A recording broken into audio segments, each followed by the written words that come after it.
Sir அனைவருக்கும் மதிய வணக்கம்.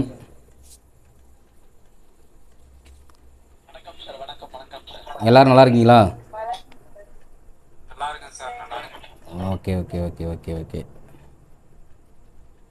இப்போது ஒவ்வொருத்தருமே வந்து எத்தனை பேர் பார்ட்டிசிபேட் இருக்கீங்கன்னு தெரில எனக்கு. மொத்தமாக அகல்யா இருக்கீங்களா? இருக்கேங்க சார். Okay okay okay. நீங்கள் என்ன உங்களை பற்றி சொல்லுங்கள் மேடம். சார் என் பேர் அகல்யா. ஓகே அகல்யா சின்னதுரை. நான் தர்மபுரியிலிருந்து வரேன். ஓகே நான் வந்து பிஎஸ்சி மேக்ஸ் படிச்சிருக்கேங்க சார். ஓகே இப்போ வந்து கோர்ட்ல வந்து ஜூனியர் பைலட் ஜெராக்ஸ் அப்ளைட் அப்புறம் ஆஃபீஸ் அசிஸ்டன்ட் அப்ளை பண்ணியிருக்கேன் sir. Okay okay okay okay okay. Very good very good. Dharmapuri டிஸ்ட்ரிக்டில் இப்போ யார் அமைச்சராக இருக்கிறது? மத்திய அமைச்சராங்க சார். மத்திய அமைச்சர் தர்மபுரி டிஸ்ட்ரிக்ட்ல எம்பி கேக்குறீங்களாங்க sir? MP member of parliament. வந்து ஆமணிங்க sir. Okay very good very good. திரு ஆமணி ஐயா அவர்கள். Okay okay very good. Dharmapuri டிஸ்ட்ரிக்டில் என்ன ஃபேமஸ்ஸு? தருமபுரி டிஸ்ட்ரிக்ட் ஸ்பெசிஃபிக்காக ஏதாவது இருக்கா? சார் ஸ்பெசிஃபிக்கானா வந்துட்டு காவிரி நதி வந்து ஃபர்ஸ்ட் தமிழ்நாட்டுல என்டர் ஆகுதுன்னா தர்மபுரி டிஸ்ட்ரிக்ட் தாங்க sir. Okay okay very good. அப்புறம் வந்து தோட்டப்பயிர் நகரமா சொல்றாங்க சார். அதாவது தோட்டப்பயிர்கள் வந்து தமிழ்நாட்டிலே தர்மபுரியில் தாங்க சார் அதிகமா விளையுது. Okay okay okay. அதனால தோட்டப்பயிர் நகரம்னு சொல்லுவாங்க சார். அப்புறம் செந்தூர் மாம்பழத்துக்கு ரொம்ப ஃபேமஸுங்க sir. Very good very good very good. தமிழ்நாட்டுல 50% அதிகமான விளைச்சல் தர்மபுரியில் தான் சார். தருமபுரியோட மாவட்ட ஆட்சியர் பேர் தெரியுமா? தெரியுங்க சார். திருமதி சாந்தி அம்மா அவர்கள் சார். ஓகே ஸ்ரீ வெரி சாந்தி அம்மா அவர்கள். Very good very good very good. Okay. எதுக்காக ஒவ்வொரு டிஸ்ட்ரிக்டை பற்றியும் தனியாக கேட்குறேன்னா, நிறைய டிஸ்ட்ரிக்ட்லேருந்து இருக்கீங்க.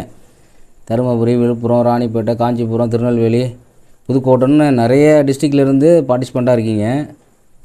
நீங்கள் ஒவ்வொருத்தருமே ஒவ்வொரு டிஸ்ட்ரிக்டை பற்றி தெரிஞ்சுக்கணும். அதுக்காக தான் இதை கேட்டேன். இப்போது நீங்கள் இப்போ 2 டிஸ்ட்ரிக்டை பற்றி தருமபுரி, விழுப்புரம் பற்றி சொல்லியிருக்கீங்க. உங்கள் டிஸ்ட்ரிக்டில் இருக்குதுப்பா, வெரி குட்டு. இப்போ நம்ம ஸ்ட்ரைட்டாக கிளாஸுக்கே போயிடலாம். ஏன்னா 1/2 hour தான் நமக்கு டைம் இருக்குது. அதனால் ஸ்ட்ரைட்டாக இப்போ வந்து கோர்ட்டில் சில வேர்ட்ஸ் சொல்லுவாங்க. அந்த வேர்ட்ஸுக்கான விளக்கத்தை உங்கள்கிட்ட கேட்குறேன் நான். அது உங்களுக்கு தெரிஞ்சால் சொல்லுங்கள், அப்படி இல்லைனாலும் நான் சொல்கிறேன் உங்களுக்கு. அதுக்காக தான் அந்த கிளாஸு. ஒரு முக்கியமாக ஒரு குறிப்பாக சொல்கிற, அடிக்கடி யூஸ் பண்ணுறது, இது எல்லாருமே கோர்ட்டில் சொல்லுவாங்க. அதனால் இந்த வேர்ட்ஸை மட்டும் நான் சொல்கிறேன். உங்களுக்கு தெரிஞ்சால் சொல்லுங்கள், அப்படி இல்லைன்னா நான் ஒவ்வொருத்தராக பேர் சொல்லி இண்டிவிஜுவலாக கேட்பேன். அவங்க வந்து சொல்லுங்கள் தெரிஞ்சாக. அப்படி இல்லைன்னா நான் திருப்பி சொல்கிறேன். ஓகேங்களா? ஓகேங்க சார். எல்லாருமே ஒரு நோட்டு பேனா எடுத்துக்கங்க. ஈஸ்வரன் இருக்கீங்களா மதுரையிலேருந்து? எஸ் சார், இருக்கேன் சார். இருக்கீங்களா? வீடியோக்கு வாங்க. இருக்கேன் சார். ஓகே. வணக்கம் சார். வணக்கம் வணக்கம். நல்லா இருக்கீங்களா சார்? நல்லா இருக்கேன் சார், நல்லா இருக்கேன். Okay okay okay okay sir. இப்போ வாதி அப்படின்னா என்னென்னு தெரியுமா சார் உங்களுக்கு? வாதியா சார்? இல்லை சார், வாதிங்கிற வார்த்தை. வாதிங்கிற வார்த்தை கோர்ட்டில் ஒர்க் பண்ணுற எல்லாத்துக்குமே தெரியும். சரி சார், ஓகே சார். வாதி அப்படின்ற வார்த்தை. வாதி அப்படின்னா அதுக்கு வந்து இங்கிலீஷில் வந்து பிளைன்டிஃப்னு சொல்லுவாங்க. எழுதிக்கோங்க. தெரிஞ்சவங்க விட்டுருங்க, தெரியாதவங்க எழுதிக்கோங்க.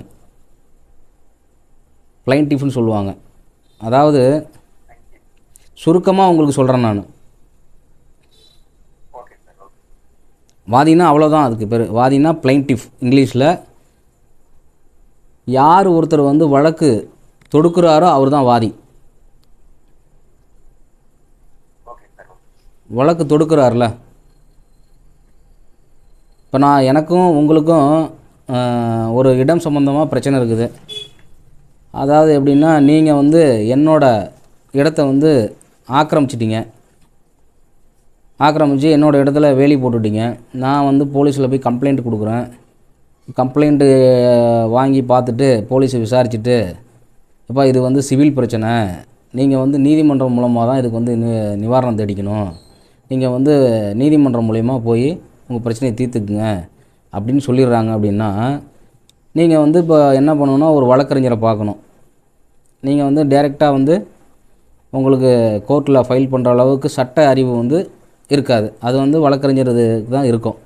அப்போ நீங்கள் வந்து வழக்கறிஞரை பார்த்து ஒரு வழக்கு இந்த மாதிரி வந்து என்னோடய இடத்த வந்து பாண்டித்துறைங்கிறவர் ஆக்கிரமிச்சுக்கிட்டாரு, அவர் மேலே நான் வந்து வழக்கு போடணும் அப்படின்னு சொன்னீங்கன்னா, அவர் வந்து கிளைண்ட் ரெடி பண்ணி, அதாவது என்னென்னா உங்களோட இது மாதிரி உங்களோட பத்திரம் இதெல்லாம் வாங்கி உங்களுக்கு வந்து உங்களுக்கு எப்படி வந்து அந்த சொத்து உரிமை பாத்தியப்பட்டது, எப்படி வந்துச்சு அப்படிங்கிறதெல்லாம் நோட் பண்ணி வச்சுக்கிட்டு அந்த வழக்கு போடுவார். அந்த வழக்கு போடும்போது பிளைண்ட்டுன்னு சொல்லுவாங்க அதுக்கு பேர்.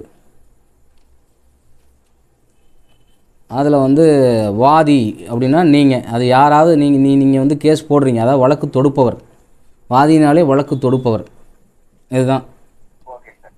ஓகே ஓகே ஓகே ஓகே அடுத்த ஓகே ஓகே ஓகே சார், புதுக்கோட்டையிலேருந்து பிரியதாஸ் இருக்கீங்களா சார்? இருக்கேன் சார். சார் பிரதிவாதி அப்படின்னா என்னென்னு தெரியுமா சார்? வழக்கு தொடரப்பட்ட ரெஸ்பாண்டன்ட். Okay, very good. பிரதிவாதி அப்படின்னா ரெஸ்பாண்டண்ட். அதுக்கு வந்து இன்னொரு பேர் இருக்குது, ரெஸ்பாண்டண்ட். இன்னொரு பேர் இருக்குது தெரியுங்களா அதுக்கு? பிரதிவாதி.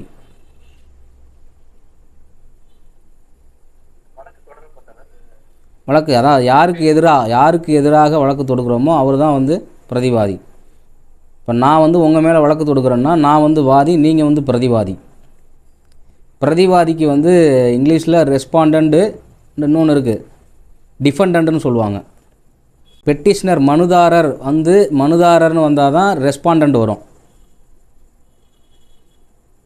அதாவது இப்போ எப்படி சொல்கிறதுன்னா, சிவில் பிரச்சனையை பொறுத்த வரைக்கும் வந்து நீங்கள் வந்து அதை சூட்டுன்னு சொல்லுவாங்க. சிவில் பிரச்சனைக்கு வந்து இப்போ இடம் சம்மந்தமான பிரச்சனையை வந்து நீதிமன்றத்தில் தாக்கல் பண்ணணும் அப்படின்னா அது சூட்டுன்னு சொல்லுவாங்க.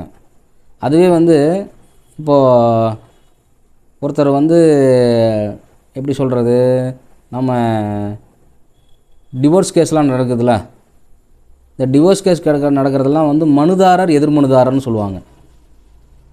அதில் வந்து வாதி பிரதிவாதி வராது. அதில் வந்து இந்த மாதிரி டிவோர்ஸ் கேஸ் எல்லாம் பார்த்திங்கன்னா அதெல்லாம் வந்து மனுதாரர் எதிர்மனுதாரர்னு சொல்லுவாங்க. மனுதாரருக்கு வந்து பெட்டிஷனரு, எதிர்மனுதாரருக்கு வந்து ரெஸ்பாண்டண்ட். அதுக்கு தான் வந்து ரெஸ்பாண்டண்ட் வரும். பிளைன்டிஃப்க்கு வந்து டிஃபெண்டன்ட்னு சொல்லுவாங்க. அப்போ வாதி பிரதிவாதி. ஓகே, தெரிஞ்சுக்கிட்டீங்களா? ஓகே ஓகே, தெரிஞ்சவங்க பரவாயில்ல, தெரியாதவங்க அதை தெரிஞ்சுக்கோங்க. Okay, next. Okay, thank you sir, Priyadas sir. Okay, thank you. Anitha, Kanchipuram இருக்கீங்களா? அனிதா, ஓகே ஓகே, வீடியோக்கு வாங்க மேடம்.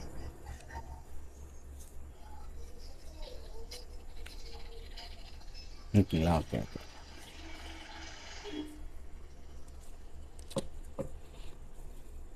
வக்காலத்து அப்படின்னா என்னென்னு தெரியுமா உங்களுக்கு?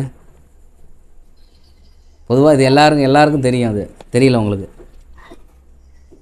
வக்காலத்து அப்படின்னா தெரியல? நீ என்ன பெரிய அவனுக்கு வக்காலத்து வாங்குறியா? நீ என்ன பெரிய அவனுக்கு வக்காலத்து வாங்குறியான்னு சொல்கிறாங்களா, அந்த வக்காலத்து தான் இது. கோர்ட்டில் வந்து வக்காலத்து ஒரு முக்கியமான வார்த்தை. நீங்கள் என்ன அவருக்கு பெரிய வக்காலத்து வாங்கிட்டு இருக்கீங்களா அப்படின்னா, அதாவது என்னென்னா ஒருத்தருக்காக இன்னொருத்தர் வந்து வாதாடுறது தான் வக்காலத்து. அதாவது இதுக்கு வக்காலத்துக்கு வந்து தமிழில் முழுசாக சொல்லணுன்னா வழக்குரை அதிகார ஆவணம்னு சொல்லுவாங்க. இப்போ நீங்கள் வந்து நீதிமன்றத்தில் வந்து உங்களுக்கும் எனக்கும் ஒரு பிரச்சனை நடக்குது இட சம்பந்தமாக. நீங்கள் வந்து நீதிமன்றத்தில் நீங்கள் ஒரு குற்றமே செஞ்சிட்டீங்க, உங்களுக்கு நீங்கள் ஒரு வழக்கறிஞர் வைக்கணும் அப்படின்னா நீங்கள் இந்த வழக்கு அதிகார ஆவணத்தை வந்து அவர் உங்கள்கிட்ட முதல்ல சைன் வாங்குவார். எடுத்த உடனே இந்த வழக்கு அதிகார ஆவணத்தை அந்த வக்காலத்தில் தான் கையெழுத்து வாங்குவாங்க. அதில் தான் நீங்கள் அவங்களுக்கு அதிகாரம் கொடுக்குறீங்க. எனக்கு சார்பாக நீங்கள் வாதாடுறதுக்கு, உங்களுக்கு சார்பாக இப்போ நீங்கள் உங்களுக்கு கேஸ் நடத்தணும் நான் அப்படின்னா, நீங்கள் வந்து எனக்கு அதிகாரம் கொடுக்குறீங்கன்னா இந்த வக்காலத்து மூலியமாக தான் அதிகாரம் கொடுக்குறீங்க. எனக்காக நீங்கள் வக்காலத்து வாங்குங்க, சண்டை போடுங்க அப்படிங்கிறது தான் இந்த வக்காலத்து. வழக்குரை அதிகாரம் ஆகணும்னு சொல்லுவாங்க. இதில் வந்து உங்களுக்கு எல்லாமே அந்த கேஸை நடத்துறதுக்கு, வித்ட்ரா பண்ணுறதுக்கு, உங்களுக்கு சம்மந்தமாக கோர்ட்டில் பேசுகிறதுக்கு, வாய்தா வாங்கிறதுக்கு, இப்படி ஒன்றுக்கும் நீங்கள் அதுலேயே அந்த ஃபார்ம்லேயே, அந்த வக்காலத்து ஃபார்ம்லேயே எல்லாமே வந்துடும். அந்த நீங்கள் வக்காலத்து, அதாவது உங்களுக்கு சார்பாக பேசுகிறதுக்கு, மனு போடுறதுக்கு, இப்படி எல்லாத்துக்கும் அந்த அதிகார ஆவணம், அந்த வழக்குரை அதிகார ஆவணம்னு சொல்லுவாங்க. ஓகேங்களா? தெரிஞ்சுக்கிட்டீங்களா? தெரியாதவங்க தெரிஞ்சுக்கோங்க, எழுதிக்கோங்க. Okay thank you madam. ஓகே, கிரிஜாவே வாங்க, லைனுக்கு வாங்க, வீடியோக்கு வாங்க. வணக்கம் மேம். ஜாமீன்தார் அஃபிடவிட் கேள்விப்பட்டிருக்கீங்களா? ஜாமீன்தார் அஃபிடவிட் பொதுவாக அஃபிடவிட்டுங்கிறது கேள்விப்பட்டிருக்கீங்களா? உண்மை உறுதிமொழி ஆவணம்னு சொல்லுவாங்க. உண்மை உறுதிமொழி ஆவணம், உண்மை உறுதிமொழி ஆவணம், சத்திய பிரமாண வாக்குமூலம், அதான் அஃபிடவிட். சத்திய பிரமாண வாக்குமூலம் இல்லைனா உண்மை உறுதிமொழி ஆவணம். கோர்ட்டில் வந்து நீங்கள் கூண்டில் ஏறி சொல்லும்போது சொல்லுவீங்க, சத்தியமாக சொல்கிறேன் அப்படின்னு கேட்பாங்க. பைபிள் எது வச்சுட்டு கேட்பாங்க, படத்தில் பார்த்துருப்பீங்க. இங்கே வந்து பைபிள் வச்சுட்டு கேட்க மாட்டாங்க. இங்கே வந்து நார்மலாக தான் கேட்பாங்க. உங்களை கூண்டில் இப்போ நீங்கள் வந்து வழக்கு போடுறீங்க, ஒருத்தர் மேலே இடம் சம்மந்தமாக வழக்கு போடுறீங்க, இல்லை வந்து உங்கள் மேலே ஒரு குற்றச்சாட்டு ஏற்படுது, சாட்சி சொல்ல வரீங்க அப்படின்னா, உள்ள கூண்டில் ஏறினேன்னா உங்களை கேட்பாங்க, சத்தியமாக சொல்கிறேன்னு சொல்லுவாங்க. அது எதுக்காகன்னா, நீங்கள் வந்து கோர்ட்டில் உண்மையை தான் சொல்லணும் அப்படிங்கிறதுக்காக தான். இப்போ அதுக்கு அதை வந்து எப்படி சொல்லுவாங்கன்னா, அதை வந்து ஒரு அஃபிடவிட்னு சொல்லுவாங்க. எவிடன்ஸு தான், அதையே நீங்கள் வந்து வெளியில் இதாக சொன்னீங்கன்னா அஃபிடவிட்னு சொல்லுவாங்க. அந்த அஃபிடவிட் ஜாமீன் கொடுக்குறோம். இப்போ நீங்கள் ஒருத்தர் மேலே வழக்கு போட்டாங்க, கிரிமினல் கேஸ் போட்டாங்க, கிரிமினல் கேஸ் போட்டு அவர் வந்து ஜெயிலில் இருக்கிறாரு, அவருக்கு வந்து நீங்கள் ஜாமீன் கொடுக்கணும் அப்படின்னா இந்த ஜாமீன்தார் வந்து அஃபிடவிட் கொடுக்கணும். நீங்கள் 2 பேர் ஜாமீன்தார் கேட்பாங்க ஒரு ஆளுக்கு. அந்த ஜாமீன்தார் வந்து 2 பேருமே ஜாமீன்தார் அஃபிடவிட்னு சொல்லுவாங்க.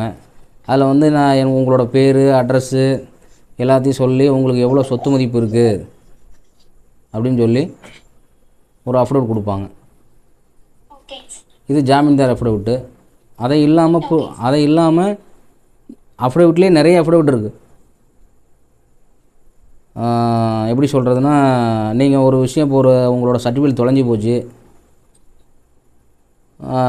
தொலைஞ்சி போனது உண்மை, ஆனால் யாருக்கும் தெரியாது. இப்போ நீங்கள் வந்து ஒரு அஃபிடவிட் அடித்து கொடுங்கன்னு கேட்பாங்க பேங்கில். அது வந்து தொலைந்து போனது உண்மை தான் அப்படின்னு சொல்லி நீங்கள் வந்து ஒரு உறுதிமொழி ஆவணமாக கொடுக்கறதுக்கு பேர் தான் அஃபிடவிட். அதாவது இதை வந்து யார் முன்னாடி கொடுப்பீங்கன்னா, யாராவது மற்றவங்க அந்த சான்றுறுதி ஆணையர்னு சொல்லுவாங்க, அவங்க முன்னாடி நீங்கள் கொடுக்கணும். கொடுத்து அவங்க வந்து நீங்கள் என் முன்னாடி தான் இவங்க சொன்னாங்க அப்படின்னு சொல்லி அந்த சான்றுறுதி ஆணையர் வந்து ஒரு சீல் வச்சு உங்களுக்கு ஒரு அந்த பத்திரத்தில் கையெழுத்து போட்டு கொடுப்பாரு. என் முன்னாடி இவங்க சொன்னாங்க, இந்த தேதியில் அவங்களுக்கு வந்து சர்டிஃபிகேட் இருந்துச்சு, சர்டிஃபிகேட் தொலைச்சிட்டாங்க, இல்லை அவரோட ஆதார் கார்டில் இவரோட பேர் இருந்துச்சு, இவரோட பேர் வந்து ஜெயந்தின்னு இருந்துச்சு, ஆனால் டிசியில் வந்து ஜெயந்தி பாலான்னு இருக்குது, இல்லை ஜெயந்தி மாலான்னு இருக்குது, இது ரெண்டும் ஒன்று தான், ஒரே பேர் தான் அப்படின்னு சொல்லி ஒரு அஃபிடவிட் கொடுப்பீங்க. இதுக்கெல்லாம் வந்து நம்ம போய் கவர்மெண்ட்டில் கொடுத்து வாங்க முடியாது. செல்ஃப் அட்டஸ்டட் மாதிரின்னு வச்சுக்கோங்க. அதை உண்மை உறுதிமொழி ஆவணம் அதுதான். Okay, thank you. அடுத்தது ஓகே, வாங்க சார். லாயருக்கும் அட்வொகேட்டுக்கும் என்ன சார் வித்தியாசம், அது தெரியுமா சார் உங்களுக்கு?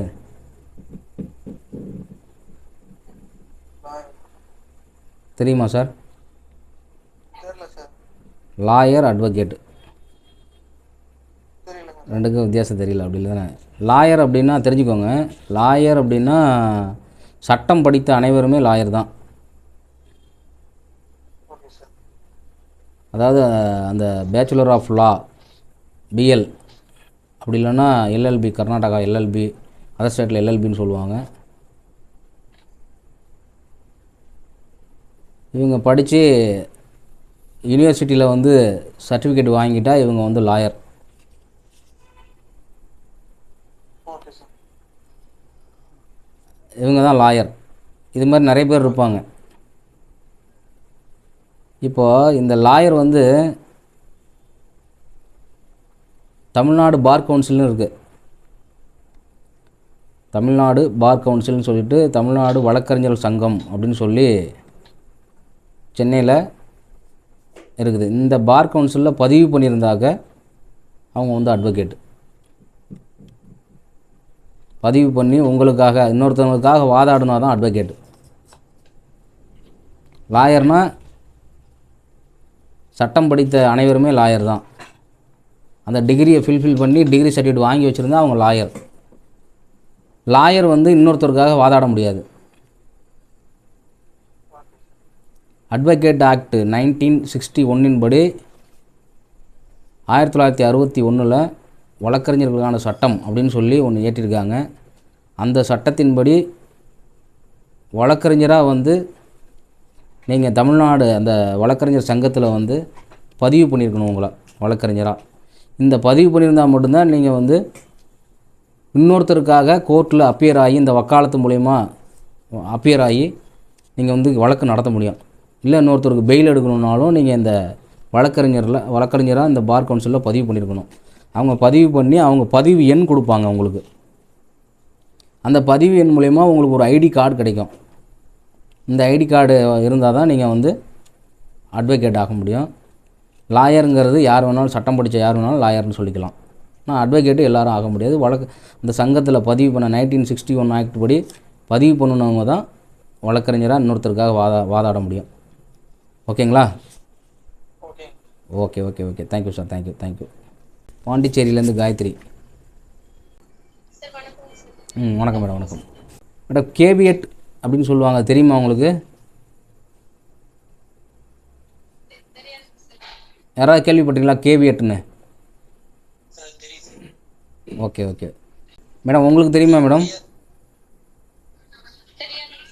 ஓகே கேவியட் அப்படின்னா அது தமிழில் வந்து முன்னெச்சரிப்பு மனு அப்படின்னு சொல்லுவாங்க. முன்னெச்சரிப்பு மனு. இது வந்து இந்த கேவியட் மனு வந்து கோர்ட்டில் வந்து ஃபைல் பண்ணுவாங்க. இது எதுக்காக ஃபைல் பண்ணுவாங்க அப்படின்னா, என்ன செக்ஷனில் ஃபைல் பண்ணுவாங்கன்னா சிவில் ப்ரொசீஜர் கோடு 148A வந்து ஃபைல் பண்ணுவாங்க. குறிச்சிக்கோங்க, நோட்டு பேனாதுன்னா குறிச்சிக்கோங்க நோட்டில். சிவில் ப்ரொசீஜர் கோடில் சிபிசின்னு சொல்லுவாங்க. இந்த சிபிசி வந்து சிவில் ப்ரொசீஜர் கோடு 148A வந்து கேவியட் மனு தாக்கல் பண்ணுவாங்க.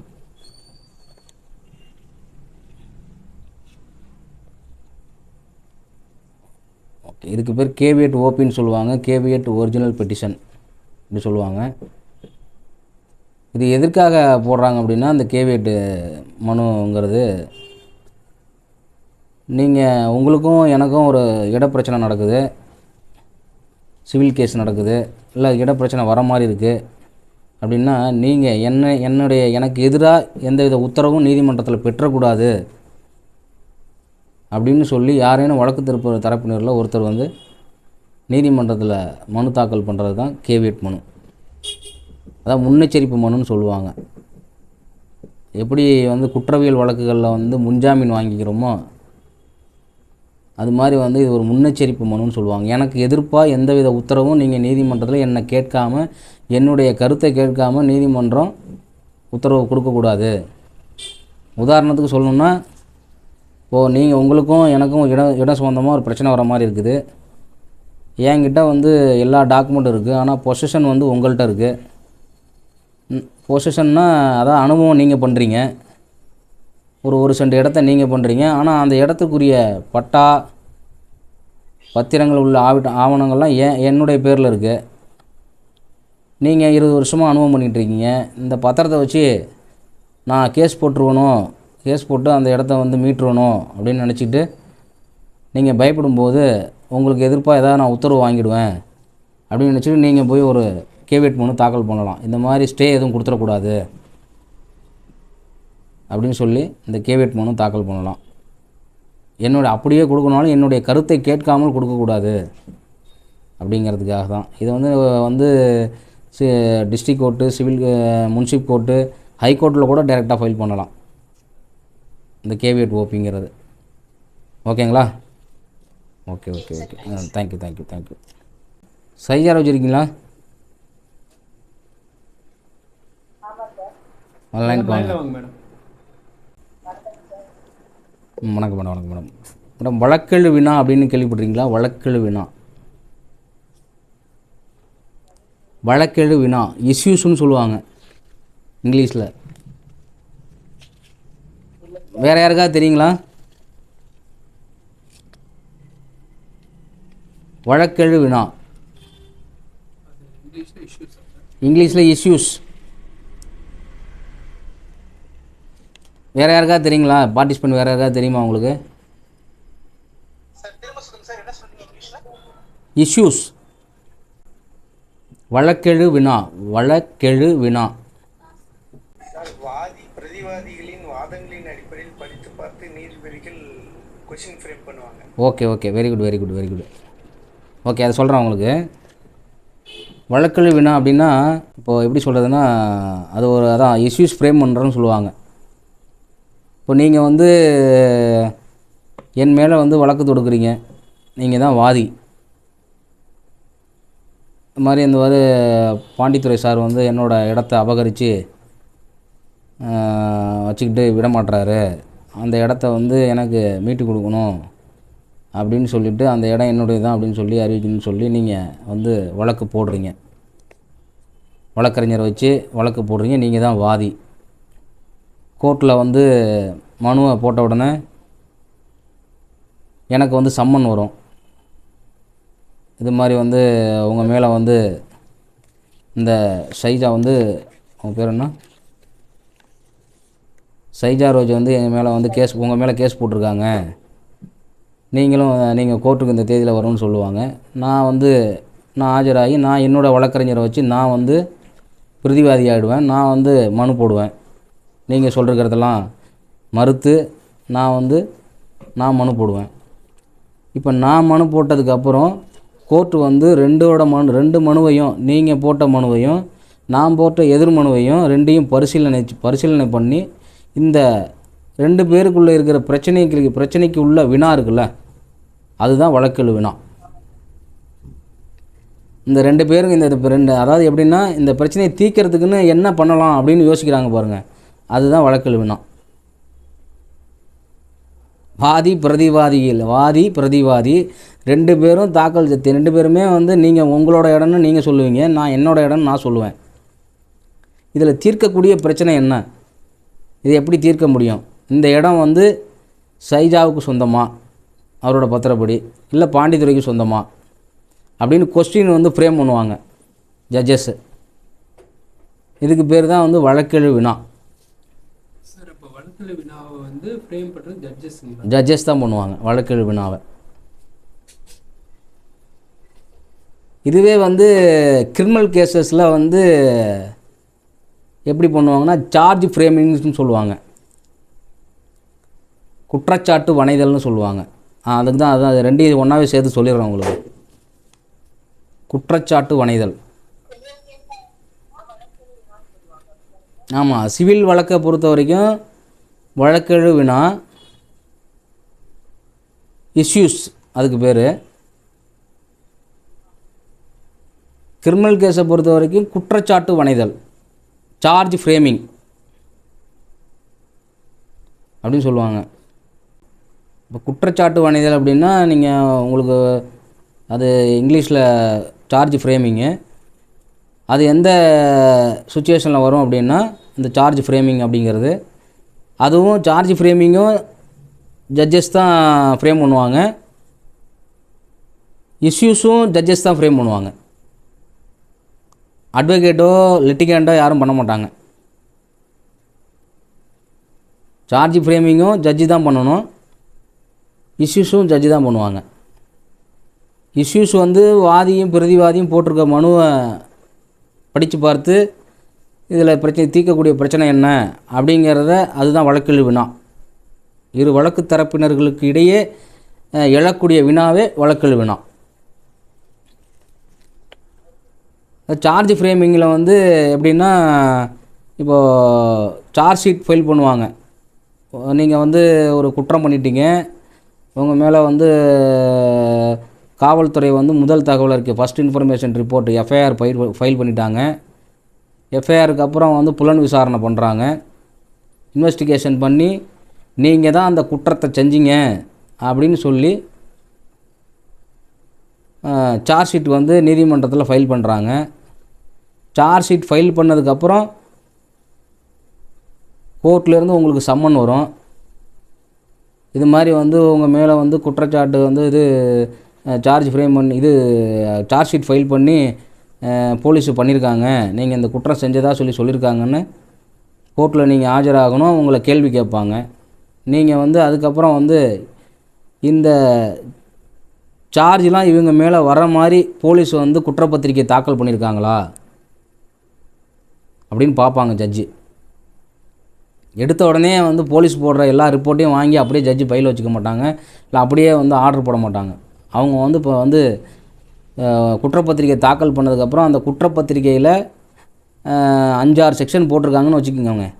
ஒரு 10 செக்ஷன் போட்டிருக்காங்கன்னா அந்த 10 செக்ஷனுக்கு உள்ள முகாந்திரமும் இருக்குதா, பிரிமா ஃபேஸ் இருக்கான்னு பார்ப்பாங்க. இது மாதிரி வந்து அடிச்சிட்டதுக்கும் திட்டினதுக்கும் ஒவ்வொருத்துக்கும் ஒரு செக்ஷன் போடுவாங்க. அந்த செக்ஷன்லாம் வந்து மேட் அவுட் ஆகுதா அப்படிங்கிறத அந்த பார்ப்பாங்க. அதுதான் சார்ஜ் ஃப்ரேமிங்னு சொல்லுவாங்க. இந்த சார்ஜ் வந்து இவர் மேலே வந்து பொருத்தலாமா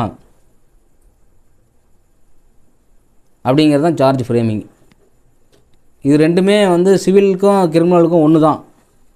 கிரிமினல் சைடில் வந்து அப்படி சொல்லுவாங்க சார்ஜ் ஷீட்டுன்னு, சார்ஜ் ஷீட் போட்டதுக்கப்புறம் சார்ஜ் ஃப்ரேமிங் சொல்லுவாங்க.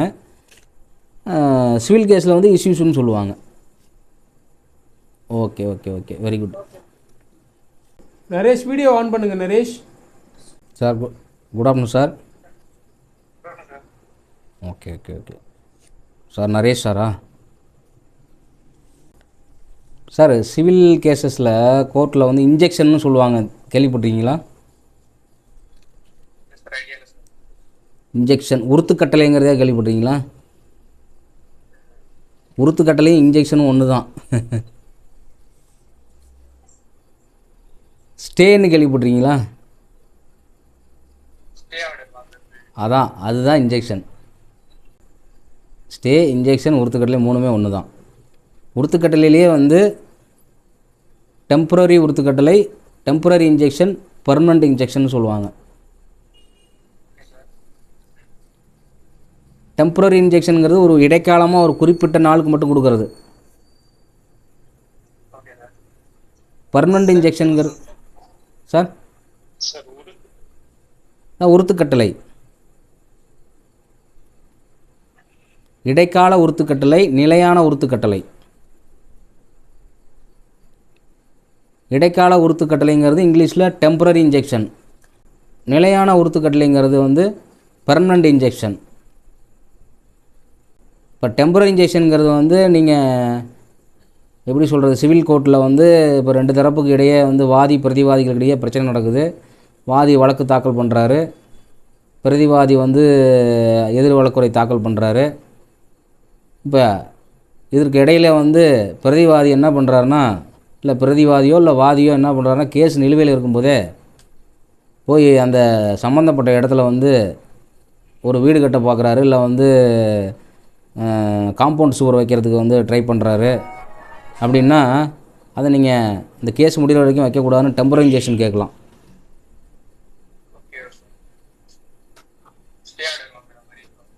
டெம்பரரி இன்ஜெக்ஷன் கேட்கலாம் கேஸ் முடிகிற வரைக்கும். அது வரைக்கும் விடணும். கேஸ் முடிஞ்சதுக்கப்புறம் அந்த இடம் யாருக்கு தான் சொல்லி வாதிக்கு தான் சொந்தம்னா வாதிக்கு தான் சொந்தம்னு முடிவு பண்ணதுக்கப்புறம் பிரதிவாதி அந்த இடத்துல வந்து சுத்தமாகவே வரக்கூடாது, இனிமேட்டுக்கு இந்த இடத்துக்கே வரக்கூடாதுன்னு சொல்லி பெர்மனெண்ட் இன்ஜெக்ஷனாக கொடுப்பாங்க. அதான் பெர்மனெண்ட் இன்ஜெக்ஷன். ஓகேங்களா? Okay sir, okay okay okay, thank you. அடுத்து நெக்ஸ்ட்டு மாலினி இருக்கீங்களா? ஆடியோ கேக்குதுங்களா? ம், கேக்குது மேடம்.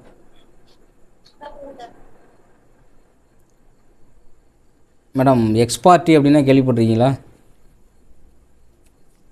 எக்ஸ்பார்ட்டி இது வரைக்கும் கேள்விப்பட்டதில்லை. எக்ஸ்பார்ட்டி ஆர்டர், எக்ஸ்பார்ட்டி டிகிரின்னு சொல்லுவாங்க. தமிழில் வந்து ஒருதலைப்பட்ச உத்தரவு, ஒருதலைப்பட்ச தீர்ப்பாணை. எக்ஸ்பார்ட்டி ஆர்டருங்கிறது ஒருதலைப்பட்ச உத்தரவு. எக்ஸ்பார்ட்டி டிகிரிங்கிறது வந்து ஒருதலைப்பட்ச தீர்ப்பாணை. இந்த ஒருதலைப்பட்ச உத்தரவு, ஒருதலைப்பட்ச தீர்ப்பாணை, இது ரெண்டுக்கும் டிஃப்ரெண்ட் என்னன்னா, ஒருதலைப்பட்ச உத்தரவு அப்படிங்கிறது வந்து நீங்கள் இப்போ நீங்கள் தான் வாதி, நீங்கள் என் மேலே வழக்கு தொடுக்குறீங்க. வழக்கு தொடுக்கணுன்னா கோர்ட்லேருந்து சம்மன் வருது, எனக்கு கேஸில் ஆஜராக சொல்லி. இப்போ நாளைக்கு என்ன தேதி? 15/12/2024 வந்து பாண்டித்துறை வந்து அரியலூர் நீதிமன்றத்தில், சப்கோர்ட் நீதிமன்றத்தில் வந்து 10 மணிக்கு ஆஜராகணும் அப்படின்னு சொல்லி இது மாதிரி இவங்க மாலினிங்கிறவங்க கேஸ் போட்டிருக்காங்க, நீங்கள் வந்து ஆஜராகணும்னு சொல்கிறாங்க. நான் வந்து ஒன்று நேரடியாக நான் கோர்ட்டில் ஆஜராகணும், அப்படி இல்லைன்னா இந்த வக்காலத்து மூலயமா ஒரு வழக்கறிஞருக்கு அதிகாரம் கொடுத்து ஆஜராகிருக்கணும், அவர் ஆஜராகணும் எனக்கு பதிலாக. இப்போ நானும் ஆஜராகலை, நான் வழக்கறிஞர் மூலயமா வக்காலத்து கொடுத்து வழக்கறிஞரும் ஆஜராகலை அப்படின்னா உங்களுக்கு எதிர்ப்பாக வந்து எனக்கு எதிர்ப்பாக உங்களுக்கு சார்பாகவும் ஒரு உத்தரவு போடுவாங்க. இந்த மாதிரி நான் நீதிமன்றத்தில் கூப்பிட்டாங்க, வழக்கு போட்டு இன்ன வரைக்கும் கூப்பிட்டு இது வரைக்கும் வரவே இல்லை, முதல் ஹியரிங்கில் வரல அப்படின்னா எக்ஸ்பார்ட்டி ஆர்டர் ஆகிடும். உங்களுக்கு சார்பாக யார் வழக்கு போட்டாங்களோ அவங்களுக்கு சார்பாக ஒரு உத்தரவு போட்டுருவாங்க. நீங்கள் என் மேலே வழக்கு போடுறீங்க, நான் வந்து கோர்ட்டில் ஆஜராகணும் இந்த தேதியில், ஆனால் நான் ஆஜராகலை, வக்கீலும் வைக்கலை. அதனால் எனக்கு எதிர்ப்பாகவும் நீங்கள் போட்ட மனுவுக்கு வழக்குக்கு ஆதரவாகவும் உத்தரவு போட்டுருவாங்க. நீங்கள் என்ன ரிலீஃப் கேட்குறீங்களோ, அந்த இடம் எனக்கு தான் வேணும்னு சொல்லி கேட்குறீங்களோ, இல்லை வந்து இந்த இடத்துல இவர் வரக்கூடாதுன்னு சொல்லி என்ன ரிலீஃப் கேட்குறீங்களோ அதுக்கு வந்து ஆர்டர் போட்டுருவாங்க, எக்ஸ்பார்ட்டி ஆர்டர். அதுக்கப்புறம் உங்களை மட்டும் விசாரணை பண்ணி ஒரு தீர்ப்பாணை கொடுத்துருவாங்க. அதுதான் எக்ஸ்பார்ட்டி தீர்ப்பாணை, ஒருதலைப்பட்ச தீர்ப்பாணை. நான் வரலைன்னா எனக்கு எதிர்ப்பாக ஒரு ஆர்டர் போடுவாங்க, அதற்கப்புறம் வந்து உங்களை மட்டும் விசாரித்து ஒரு தீர்ப்பாணை கொடுத்துருவாங்க. இது வந்து ஒருதலைப்பட்ச தீர்ப்பாணை. தீர்ப்பாணை கொடுக்குறதும் இந்த தீர்ப்பாணையும் ரெண்டும் ஒன்று தான். என்ன ஒன்றுன்னா, இந்த தீர்ப்பாணையை நான் திருப்பி ரத்து பண்ண சொல்லி மனு போடலாம், இல்லை அப்பீல் போகலாம். ஓகேவா? பிரதிவாதி வந்து திருப்பி ஆமாம், ரத்து பண்ண சொல்லி மனு போடலாம், அப்படி இல்லைன்னா அப்பீல் போகலாம், மேல்முறையீடு போகலாம். இது மாதிரி எனக்கு எதிர்ப்பாக தீர்ப்பு கொடுத்துட்டாங்க, அதை வந்து ரத்து பண்ணணும் அப்படின்னு சொல்லி அதே கோர்ட்லேயே மனு போடலாம். இல்லை அதுக்கு ஒரு லிமிட்டேஷன் இருக்குது, அந்த லிமிட்டேஷன் முடிஞ்சிருச்சுன்னா நீங்கள் மேல் கோர்ட்டுக்கு அப்பீல் பண்ணிக்க வேண்டியதான். இது மாதிரி எனக்கு எதிர்ப்பாக ஒருதலைப்பட்ச தீர்ப்பாணை கொடுத்துட்டாங்க, அந்த கேஸில் எனக்கு நல்ல இது இருக்குது, நான் உடம்பு சரியாமல் போயிட்டேன், என்னால் வர முடியல, இல்லை எங்கள் ரிலேட்டிவ் இறந்துட்டாங்க, நான் அங்கே போயிட்டேன் அப்படின்னு ஏதோ ஒரு காரணத்தை சொல்லி அந்த எக்ஸ்பார்ட்டி டிகிரியை வந்து எக்ஸ்பார்ட்டி ஆர்டரையோ இல்லை எக்ஸ்பார்ட்டி டிகிரியவோ ரத்து பண்ண சொல்லி நம்ம மனு போட்டுக்கலாம். ஓகேங்களா? Okay okay okay okay. அடுத்து ஹரீஷ் சார் இருக்கீங்களா? சார் டிக்ளரேஷன் அப்படின்னு கேள்விப்பட்டிருக்கீங்களா? இல்லை சார், கேள்விப்பட்டதில்லை சார். டிக்ளரேஷன் அதான் டிக்ளேர் பண்ணுறது தான் டிக்ளரேஷன். அவ்வளோதான். அதுக்கு தமிழில் பேர் தமிழில் வந்து அது கோர்ட்டில் வந்து